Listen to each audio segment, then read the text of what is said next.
रात के तकरीबन 10 बज रहे थे। तभी सुभाष नगर थाना क्षेत्र के अंतर्गत एक निजी क्लिनिक चलाने वाले डॉक्टर के पास एक फ़ोन आता है। फ़ोन करने वाली एक लड़की जो अपना नाम प्रिया बताती है, वो बोलते हैं कि साहिब मेरे पास उतना टाइम है नहीं कि मैं अपना आपको परिचय दे सकूं। आप ऐसा कीजिए, जो आप मेरे घर पे आ जाइए, मेरी माँ की तबीयत काफ़ी ज़्यादा ही ख़राब है। अगर साहिब आप थोड़ा सा भी लेट करेंगे, शायद आज के बाद मैं अपनी माँ की मुँह कभी नहीं देख सकती। अब डॉक्टर साहब इस बातों को जैसे ही सुनते हैं, वो बोलते हैं कि अभी तो रात भी काफ़ी हो गए हैं, आप ऐसा कीजिए, जो आप अपना माँ को लेकर के मेरे क्लिनिक पे आ जाइए। वहाँ अगर वो आएंगे तो सही उपचार भी हो जाएंगे और फिर वो उनका तबीयत ठीक भी हो जाएगा। अब डॉक्टर साहब जैसे ही इस बात को बोलते हैं, उधर से जवाब आता है कि साहब ना ही मेरे पास कोई साधन है और मैं एक लड़की हूँ, इतनी रात को मैं किसके पास जाऊँ और किसको साथ में लेकर के आऊँ। साहब आपको किसी भी हालत में आज मेरे घर पे आना ही होगा, और आज अगर आप नहीं आएंगे तो शायद आज के बाद मैं अपनी माँ को कभी नहीं देख पाऊंगी। अब डॉक्टर साहब जैसे उस लड़की के बातों को सुनती हैं तो डॉक्टर साहब भी बोलते हैं कि ठीक है, मैं आ रहा हूँ, आप मुझे बाहर से रिसीव कर लीजिएगा। डॉक्टर साहब तुरंत ही अपने बैग में कुछ दवाई पैक करते हैं, अपनी गाड़ी निकालते हैं और फिर उस एड्रेस की तरफ बढ़ते हैं जो लड़की ने लिखवाई थी। डॉक्टर साहब उस एड्रेस के पास पहुंच करके उस लड़की को कॉल करते हैं। कॉल करने के बाद वो लड़की भी उस जगह पे पहुंचते हैं और डॉक्टर साहब को रिसीव करके अपने घर की तरफ ले जाते हैं। घर पे ले जाने के बाद डॉक्टर साहब को एक कमरे में बैठाया जाता है और फिर डॉक्टर साहब पूछते हैं कि तुम्हारी माँ कहाँ है। के बाद जो उस डॉक्टर और उस लड़की के साथ होता है, जब ये घटनाक्रम इंटरनेट और सोशल मीडिया पे लोगों के पास पहुंचा, तो जो भी लोग इस पूरे घटनाक्रम के बारे में जान रहे थे, सुन रहे थे, वो सारे लोग हैरान और परेशान हो रहे थे। आखिर समझते हैं आज की इस पूरी सच्ची घटना को। राधे राधे, नमस्कार, सत श्री अकाल, मैं हूँ कोमल यादव। आज की जो सच्ची घटना है, ये घटना है उत्तर प्रदेश का। उत्तर प्रदेश का एक जिला है बरेली, और बरेली जिला के अंतर्गत एक थाना पड़ता है सुभाष नगर। सुभाष नगर थाना क्षेत्र के अंतर्गत ही एक निजी क्लिनिक जो सचिन नाम के एक डॉक्टर चलाया करते थे। सचिन MBBS का तैयारी करते हैं, फिर वो एक निजी क्लिनिक खोलते हैं और वही क्लिनिक जो काफ़ी ज़्यादा ही वहाँ पे चल रहे थे। दूर दूर से मरीज उनके पास आते हैं। अलग अलग जगहों पे डॉक्टर साहब का नाम थे, क्योंकि अगर कहीं से भी लोग उनके पास आते तो ठीक होकर के ही घर जाते थे। लगभग तो वो समाज में एक अच्छे इंसान की तरह। तकरीबन समय होता है 10 अक्टूबर 2022 का, जब डॉक्टर साहब को लगभग सुबह 10:30 से 11 बजे के लमसम में एक लड़की फ़ोन करती है।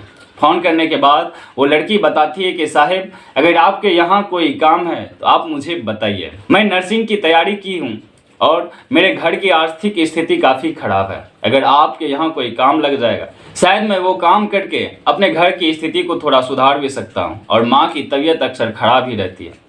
वो लड़की इस बातों को बोल ही रही थी, लेकिन डॉक्टर साहब की तरफ से कोई भी जवाब नहीं आता है। लड़की अपना सारे बात बताती है, तभी डॉक्टर साहब बोलते हैं कि ऐसा करता हूँ कि मैं आपको फ्री होकर के कॉल करता हूँ, अभी मैं अपने कामों में बिजी हूँ। और डॉक्टर साहब उनका फ़ोन कट कर देते हैं। डॉक्टर साहब तभी अपने काम में बिजी थे। समय बीते जाता है, तकरीबन शाम के 4:30 बजते हैं और 4:30 बजे उसी डॉक्टर सचिन के यहाँ दो लड़की उसके क्लिनिक पे पहुँचते हैं। क्लिनिक पे पहुँचने के बाद सबसे पहले वो डॉक्टर साहब के पैर छूते और फिर बोलते हैं कि साहब आज सुबह में जो आपको कॉल किया था वो मैं ही हूँ। वो लड़की अपना परिचय देती है। डॉक्टर साहब उनको बैठाते हैं, उनसे पूछते हैं आखिर वो किस किस चीज़ों की तैयारी की है। सारी चीज़ों को पूछ पाछ होने के बाद डॉक्टर साहब उनको बोलते हैं कि ठीक है, अगर आपके लिए कोई काम मिलेगा तो मैं आपको ज़रूर बताऊंगा, लेकिन अभी तो कोई काम है नहीं और अभी कोई स्टाफ की ज़रूरत भी नहीं है। अगर किसी लोग को भी या किसी डॉक्टर को भी स्टाफ की ज़रूरत होगा तो मैं आपको इन्फॉर्म कर दूंगा, आप काम कर लीजिएगा। ये बात कह करके डॉक्टर भी अपने घर की तरफ निकलते हैं और वो दोनों लड़की भी अपने घर की तरफ निकलते हैं। 10 दिन का समय बीतता है। 10 दिन के बाद वो लड़की उस डॉक्टर साहब के नंबर पे तकरीबन रात के 10 बजे फ़ोन करने के बाद वो वही बात बताता है कि साहब मेरी माँ की तबीयत ख़राब है, आप मेरे घर पे आ जाइए, आप किसी भी तरह से मेरे माँ को बचा लीजिए, घर में कोई और है नहीं मेरे माँ के सिवा, आप किसी भी हालत में मेरे घर पे आइए और मेरे माँ का हालत में सुधार ला दीजिए। डॉक्टर भी अपना फर्ज निभाने के लिए उस लड़की के घर पे पहुंचते हैं। घर पे पहुंचने के बाद वो लड़की रिसीव करते हैं। रिसीव करने के बाद उसको अपने घर की तरफ ले जाते हैं। आगे आगे वो लड़की, पीछे से डॉक्टर जा रहे थे। फिर उस घर में पहुंचते हैं। घर में पहुंचने के बाद जैसे ही डॉक्टर और उस लड़की का घर में एंट्री होता है, लड़की अपने दरवाजे को धीरे से सटा देती है। फिर वो डॉक्टर से पूछते हैं कि आखिर तुम्हारी माँ कहाँ है। वो लड़की बोलती है कि साहब मेरी माँ दूसरे कमरे में है, आप बैठिए, मैं अपनी माँ को बुला करके लाता हूँ। वो लड़की दूसरे कमरे की तरफ बढ़ते हैं।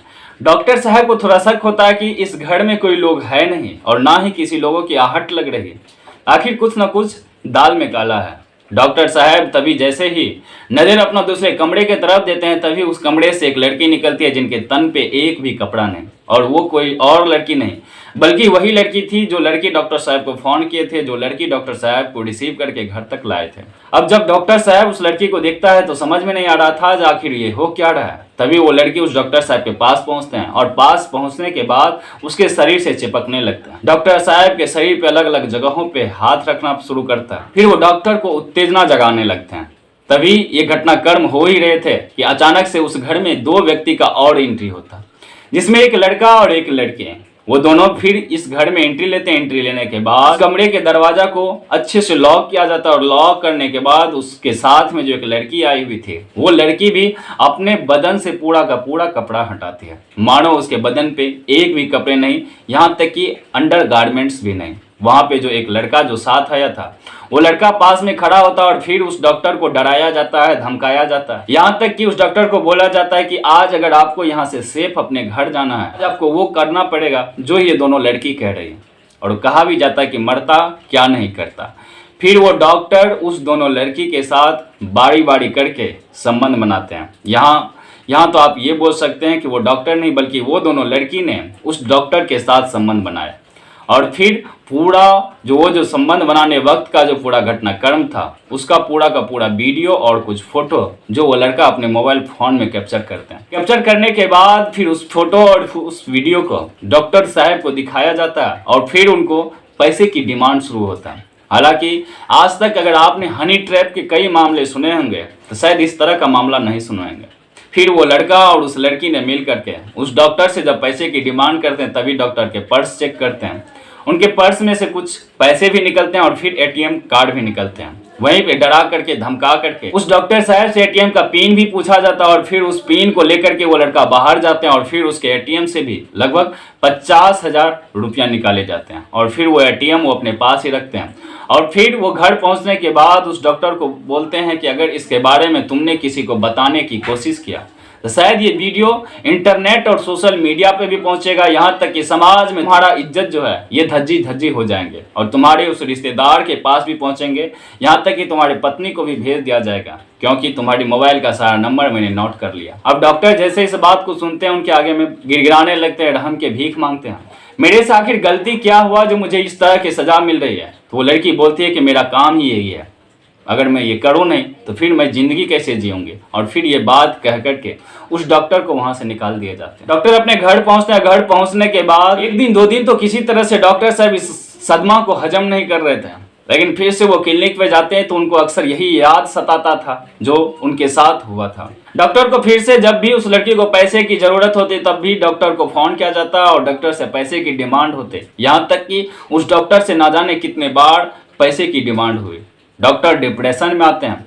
फिर वो अपने घर वाले को बताते हैं उस रात की पूरी घटनाक्रम को, जिस रात वो डॉक्टर साहब अपने घर से निकल करके एक लड़की की मां की तबीयत ठीक करने के लिए था। अब जैसे ही परिवार वाले इस बातों को सुनते हैं, परिवार बोलते हैं कि क्यों ना इस चीज़ों पे एक्शन लेने से पहले कि एक बार स्थानीय थाना में रिपोर्ट दर्ज करवाया जाए। फिर परिवार वाले के साथ वो डॉक्टर स्थानीय थाना पहुंचते हैं सुभाष नगर, और वहां जाने के बाद उस लड़की के खिलाफ एफआईआर दर्ज करवाते हैं, जिसमें नाम बताते हैं कि प्रिया नाम की लड़की है जो उसके साथ इस तरह के हनी ट्रैप जैसे मामला किया है। पुलिस वाले उनके खिलाफ एफआईआर दर्ज करते हैं, लेकिन आप यहाँ पे अगर आप देखेंगे तो शायद पुलिस को जो कर्तव्य निभाना चाहिए उसमें काफी ज्यादा ही लेट हो चुका था, और इतना लेट कि तब तक में वो डॉक्टर इस दुनिया में नहीं रहता। समय बीतते जाता है, यहाँ तक कि पुलिस में कंप्लेन होने के बाद भी डॉक्टर को कोई भी इंसाफ नहीं मिल रहा था। अक्सर वो लड़की उस डॉक्टर को फोन करके डराते थे, धमकाते थे, तुम केस भी वापस ले लो, अगर तुम नहीं लोगे तो तुम्हारे परिवार वाले को, यहाँ तक कि रिश्तेदार को ये वीडियो भेज दिया जा रहा। कई रिश्तेदार को तो वो वीडियो भेज भी दिया गया था। इससे वो डॉक्टर सदमे में आते हैं और फिर अचानक जुलाई 2023 के अंतिम सप्ताह में वो डॉक्टर का अचानक तबीयत खराब होता है और फिर वो इस दुनिया को छोड़ करके चले जाते हैं। और अचानक से एक स्वस्थ डॉक्टर का इस दुनिया से छोड़ के जाना परिवार के लिए बहुत बड़ी क्षति थी।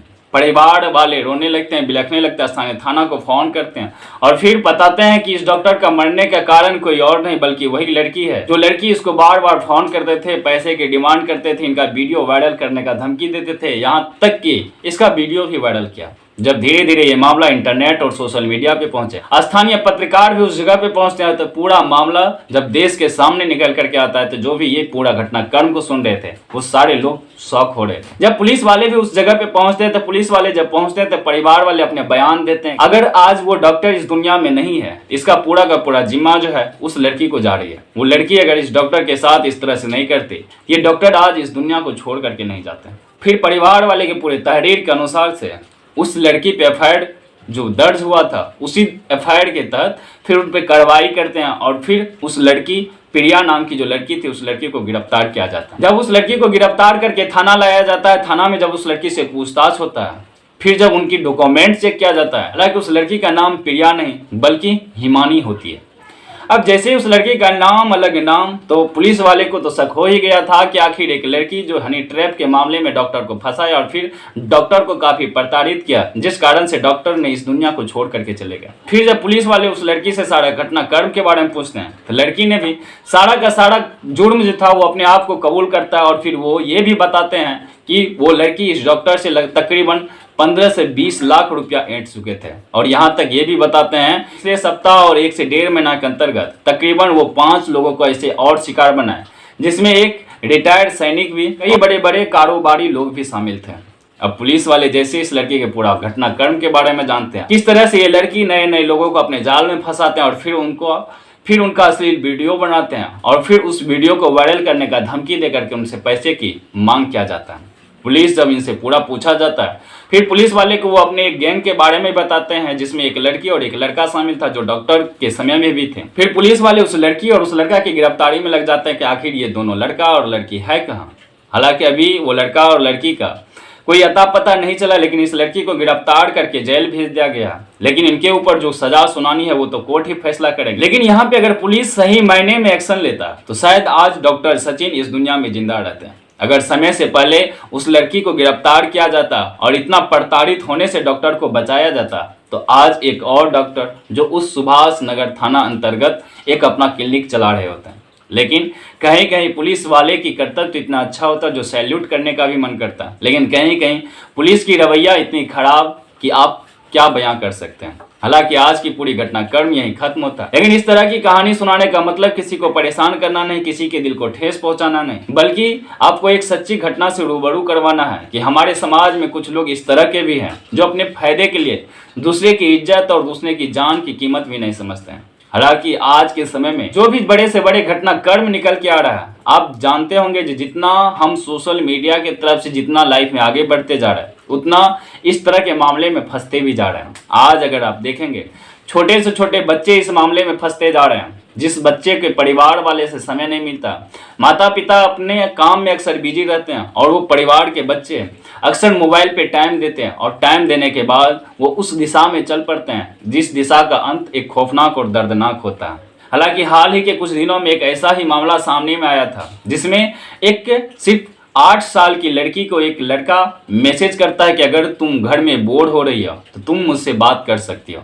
हालांकि वो लड़की के माता पिता अक्सर घर से काम से बाहर ही रहते थे, जिनके कारण से उनको माता पिता की कोई गाइडलाइंस नहीं मिली, जिस कारण से वो लड़की उस लड़के के नंबर पे फोन करने लगता है। और जब ये पूरा मामला निकल करके आता है तो वो लड़का नहीं बल्कि वो एक 55 साल के बुढ़े होते हैं। लेकिन जब ये पूरे मामला के बारे में जब तक पता चलता है तब तक मैं काफी लेट हो चुका था। अगर आप बोलिएगा तो ये कहानी भी आपको सुना दूंगा, लेकिन इस कहानी का जो राय है वो आप कमेंट बॉक्स में जरूर बताइएगा। फिर मिलते हैं कल एक और नई कहानी के साथ। तब तक आप खुश रहिए, आप अपना परिवार का ध्यान रखिए। जय हिंद, जय भारत, वंदे मातरम।